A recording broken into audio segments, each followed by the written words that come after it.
Bonjour amis mancuniers, aujourd'hui comme vous avez pu le lire dans le titre de la vidéo, on va parler d'un sujet brûlant de l'actualité. Aujourd'hui c'est pas un jour de débriefing, il n'y a pas eu de match aujourd'hui, mais on va parler d'un sujet brûlant de l'actualité, c'est-à-dire on va parler, comme vous avez pu le lire dans le titre, du rachat du club Manchester United.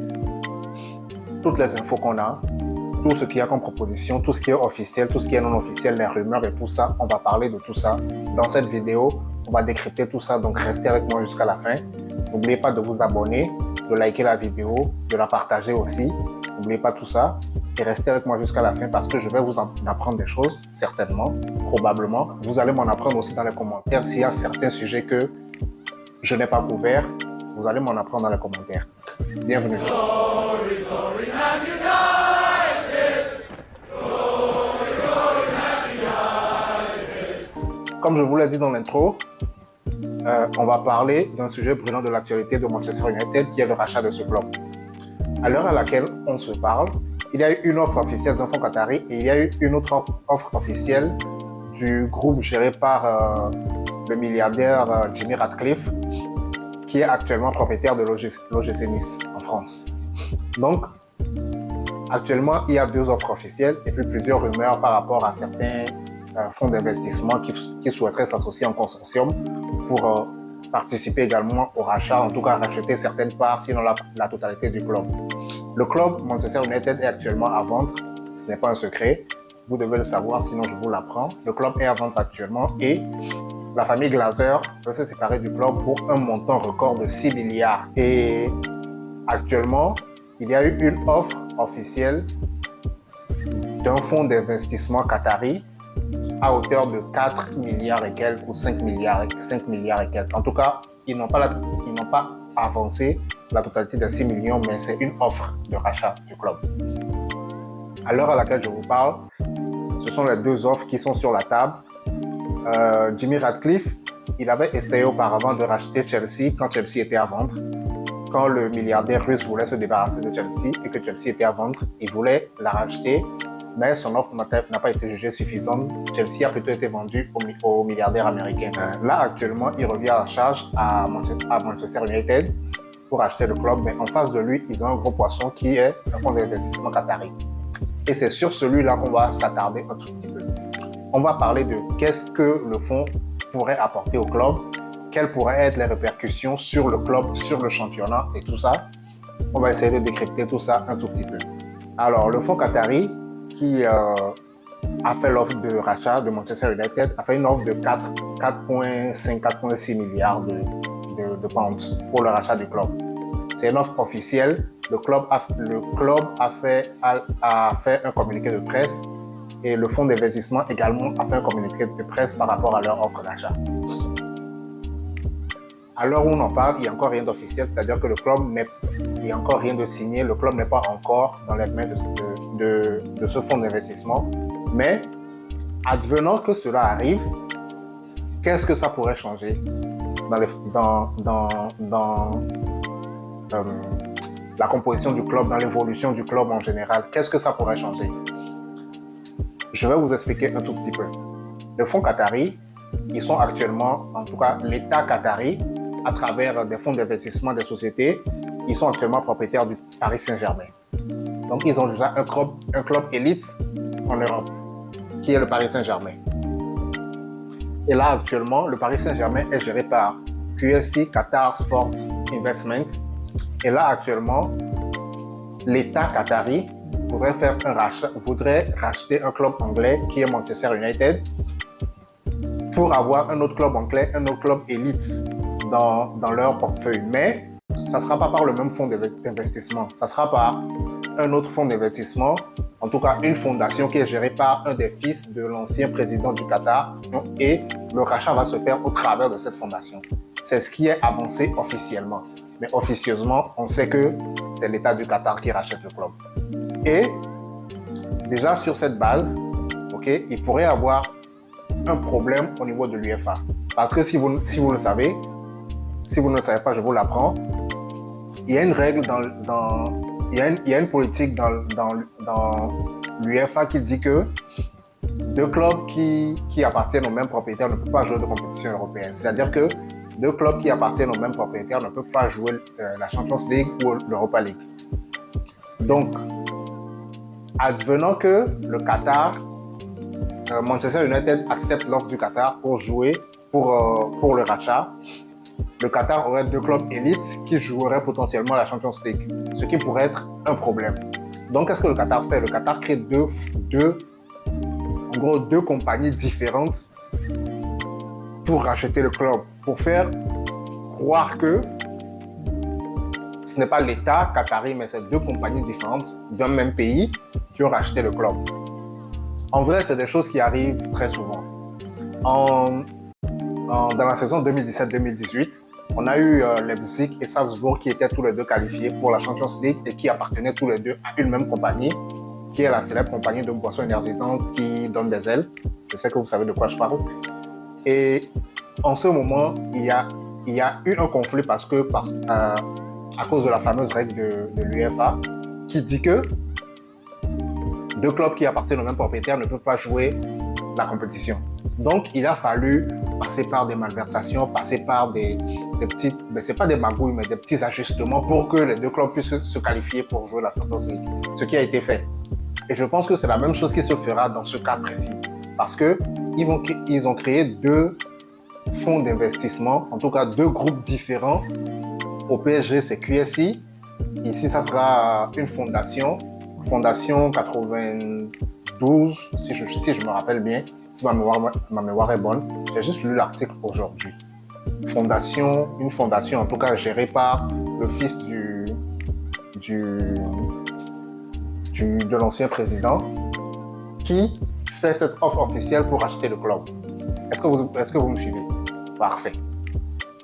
Donc là, voilà les informations qu'on a à la date d'aujourd'hui. Maintenant, qu'est-ce que ça pourrait apporter au club? On a vu ce que le Qatar a fait par rapport au PSG. Le PSG, avant le Qatar, c'était une équipe française qui jouait certes certaines compétitions européennes, mais n'avait pas la aura qu'elle a aujourd'hui. C'est-à-dire qu'aujourd'hui, le PSG est compté parmi les grandes équipes européennes. Le PSG est un gros d'Europe. Aujourd'hui, Manchester United, par contre, c'est un gros d'Europe qui a eu un déclin, mais qui est en train de revenir petit à petit. C'est-à-dire que si ce fonds est injecté dans le club, si Manchester United passe sous blason qatari, aujourd'hui, à l'heure où je vous parle, les Qataris vont investir assez de fonds dans le club. Manchester United, déjà, c'est pas un club qui est pauvre. C'est pas un club qui manque de sous. C'est pas un club qui n'a pas de revenus financiers. C'est un club qui vend énormément de maillots. C'est un club qui remplit ses stades tous les jours. C'est un club qui a des contrats de sponsoring en veux-tu, en voilà. En plus, maintenant qu'ils sont en train de remonter la pente, qu'ils sont en train de jouer les hauts du tableau dans le championnat. C'est un club qui a des contrats de sponsoring. En tout cas, les droits télé, tout ça en Angleterre, on sait ce que c'est. L'argent rentre. Là, maintenant, avec les Qataris, qu'est-ce qui va se passer? C'est que le club va passer à une autre dimension. On a vu ce que les Émirats Arabes Unis ont fait avec Manchester City, notre club rival. Après le rachat de Manchester City, ils sont passés à une autre dimension. C'est-à-dire qu'ils ont commencé à jouer les hauts du tableau, ils ont commencé à performer en Europe. Ils sont devenus un grand d'Europe aussi. Beau football, des grands joueurs ont signé, beaucoup d'argent a été décaissé pour faire signer les meilleurs. Et aujourd'hui, Manchester United, franchement, à l'heure où je vous parle, Manchester United est déjà à ce cap. Donc, avec l'apport des Qataris, ils vont encore passer à un autre cap. C'est-à-dire que ils vont encore plus investir peut-être dans les installations, le renouvellement des installations et tout ça. Ils vont peut-être plus investir pas dans le recrutement, mais dans le centre de formation. Voilà. Ils vont peut-être avoir plus de clubs pilotes pour traiter leurs joueurs, pour avoir d'autres joueurs. C'est-à-dire, en tout cas, créer tout un écosystème autour de Manchester United qui va permettre au club de passer vraiment à une autre dimension, à une dimension encore plus supérieure à ce qu'elle n'est aujourd'hui. Et dans tout ça, qu'est-ce qui se passe avec les joueurs? Qu'est-ce qui se passe avec le staff? Qu'est-ce qui se passe avec l'encadrement du club actuellement? De ce que je sais, les joueurs sont sous contrat. Il y a certains qui, leur contrat arrive à la fin, à échéance à la fin de cette année, notamment Marcus Rashford. Le coach, il est sous contrat jusqu'en 2025, si je ne me trompe pas. En tout cas, il y a beaucoup de joueurs qui sont encore sous contrat. Donc, rien ne va se casser. La dynamique ne va pas se casser. Il n'y a rien qui va stopper, en tout cas, de façon nette, l'évolution que le club a actuellement. Au contraire, pour moi, je pense que, au contraire, le club va continuer dans cette évolution. Le club va continuer à se maintenir, va continuer à investir dans les infrastructures nécessaires pour vraiment élever le niveau, pour vraiment arriver à un niveau top européen. C'est-à-dire que dans le top 3 européen, Manchester United est dedans. Aujourd'hui, on va se dire la vérité. Top 5 européen, Manchester United n'est pas dedans. Top 10, peut-être. On se lutte pour être dedans. Mais top 5, ils ne sont pas dedans. On va se dire la vérité. Donc, c'est vraiment pour arriver à ce niveau, avec ou sans le fonds qatari, ils y arriveront à ce niveau. Parce que la saison prochaine, je joue la Champions League, le club est en constante évolution, il y aura des recrutements, tout ça. Eric Ten Hag, il fait un boulot magnifique, extraordinaire. Tout le staff le soutient, tout son staff le soutient. Ils font un boulot extraordinaire, un boulot monstre là-bas. Et ils vont en arriver. Mais avec le fonds qatari, il y aura plus d'investissement dans la relève. C'est-à-dire que dans 10 ans, dans 15 ans, Manchester United sera toujours là. Ils seront toujours au top. Il n'y aura plus de régression. Les Qataris, ils ont cette habilité, je dirais, à investir dans un club sans pour autant influer, en tout cas de manière énorme, sur les décisions sportives du club. Je m'explique. Si tu regardes l'exemple du PSG, le recrutement, cette saison, n'a pas été influé par les Qataris. Et le recrutement, depuis, il n'y a que 1-2 joueurs que vraiment le Qatar veut, le prince qatari, il veut ces joueurs, il veut les avoir. Mais sinon, de façon générale, de façon globale, il n'y a pas eu vraiment beaucoup d'influence sur le... Dites-moi dans les commentaires si je ne me trompe pas, mais il n'y a pas eu vraiment beaucoup d'influence dans le recrutement, dans le système de jeu à déployer, dans le recrutement du coach, dans le recrutement de... Il y a des joueurs qui le veulent.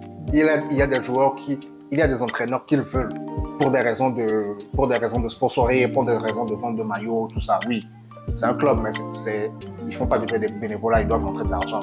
Donc pour ces raisons, il y a certains joueurs. Si on prend l'exemple de Neymar, si on prend l'exemple de Mbappé qui a prolongé récemment, il y a ce genre de joueurs qu'ils veulent et qu'ils ont réussi à aller chercher parce qu'ils ont les sous pour, parce qu'ils ont la volonté pour. Dans notre exemple précis, Manchester United, ils sont déjà à un level. C'est-à-dire qu'ils n'ont pas eu besoin du fonds qatari pour avoir les sponsoring qu'il faut, pour avoir les ventes de maillots qu'il faut, pour avoir le statut qu'ils ont actuellement. Ils l'ont déjà ce statut. Donc, je ne pense pas que le fonds qatari viendra imposer, en tout cas de manière vraiment soutenue, quoi que ce soit, dans Manchester United aujourd'hui, à l'heure où je vous parle. Les autres infos qu'on a recueillies, en tout cas ça c'est mon avis, dites-moi dans les commentaires si je me trompe, si je ne me trompe pas, vous me dites dans les commentaires.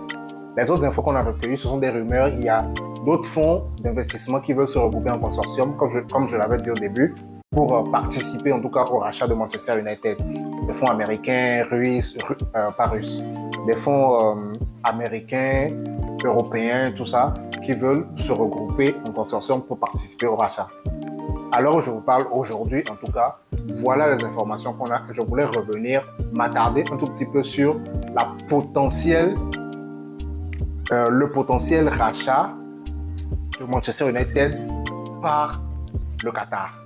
Je voulais vraiment m'attarder sur ça, débattre qu'est-ce que ça pourrait apporter de positif, qu'est-ce que ça pourrait apporter de négatif, quelles sont les incidences que ça pourrait avoir sur le sportif, parce que c'est le sportif qui nous intéresse. Nous, on veut gagner des matchs, nous, on veut gagner des titres. Les sponsors, les patati patata, tout ça, oui, c'est beau. Mais nous, c'est le sportif qui nous intéresse. On supporte le club parce qu'on veut gagner des titres. On veut gagner des matchs, on veut revenir à un niveau top européen. Et c'est ça ce qu'on veut aujourd'hui. L'arrivée du Qatar, pour faire une petite conclusion, au niveau européen, ça pourrait poser un problème pour jouer les compétitions européennes, c'est-à-dire la Champions League. Ça pourrait poser un problème au niveau de l'UEFA, mais ce problème, honnêtement, le rapport UEFA-Qatar, il est quand même assez bon pour que cela ne pose pas de problème. L'autre chose aussi, j'ai vu des tweets par-ci par-là qui disent que Ok, l'Arabie Saoudite a Newcastle. Les Émirats Arabes Unis ont Manchester City.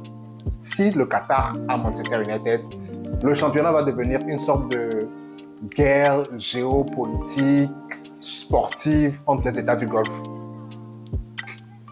Moi, je ne pense pas.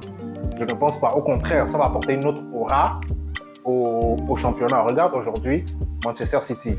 Rien que le niveau de Manchester City en Europe, ça apporte une autre aura au championnat. C'est-à-dire que les clubs européens commençaient à être en deçà au niveau européen. Il y avait que les clubs espagnols, italiens qui performaient et tout, allemands aussi, avec le Bayern Munich qui performaient. Mais les clubs espagnols, pendant de nombreuses années, ont été vraiment en deçà au niveau européen.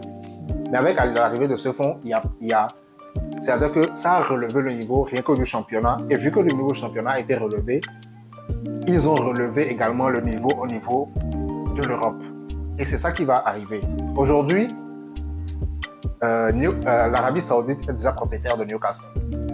Les Émirats Arabes Unis sont déjà propriétaires de Manchester City. Mais il n'y a pas de... C'est-à-dire que les matchs City-Newcastle n'ont pas cette saveur de petite guerre entre deux États et tout, non. Donc je ne vois pas pourquoi l'arrivée du Qatar aujourd'hui ferait que c'est maintenant qu'il y aurait cette petite guerre entre les États. Oh, voilà mon joueur, il va jouer contre ton club. Voilà mon club, il va jouer contre ton club. Et on va voir qui va gagner. Celui qui gagne, c'est son État qui est le plus fort. Les petites guerres d'ego, tout ça. Je ne pense pas que ça va apporter ce genre de rivalité, en tout cas, dans le championnat. Je pense que ça va ramener le championnat à un autre niveau, un niveau qu'on n'avait jamais vu auparavant. Et ce niveau sera atteint si jamais le fonds qatari arrive à avoir Manchester United. Les Glazers sont décidés à libérer le club à un autre investisseur qui pourrait vraiment conduire le club où le club est supposé être, où le club doit être. Et c'est ça qui a poussé les Glazers à vendre le club. Sinon, Manchester United n'est pas en crise financière. Manchester United aujourd'hui n'est pas un petit club. On joue l'Europa League, on va jouer contre Barcelone. C'est-à-dire que ce n'est pas un petit club. Ils ne sont pas en situation financière critique. Ils ne sont pas en dette comme d'autres clubs espagnols. Ils ne sont pas en situation financière critique. Le sportif commence à revenir de plus en plus avec l'arrivée de Ten Hag. Actuellement, tout va bien. Tout va bien. Donc, le rachat du club, franchement, c'est juste pour passer la main à d'autres propriétaires pour calmer la grogne des supporters. C'est tout. Et aussi pour libérer certaines mauvaises ondes, pour évacuer certaines mauvaises ondes autour du club, pour vraiment libérer tout ça et pour permettre au club vraiment de retrouver son aura d'antan, de retrouver sa grandeur d'antan. C'est vraiment pour ça. En tout cas, voilà, nous sommes arrivés à la fin de la vidéo. Dites-moi dans les commentaires ce que vous en pensez. Dites-moi dans les commentaires ce que j'ai oublié, ce que j'ai omis, si j'ai dit des comptes vérités ou pas. Vous me dites tout ça dans les commentaires. Je vais lire tout ça et on se retrouve bientôt. Débriefing bientôt du match d'Europa League. Ça sera fait ici. Restez avec moi. N'oubliez pas de vous abonner, de partager la chaîne, de liker et de laisser des commentaires. Merci. Glory, glory, Man United!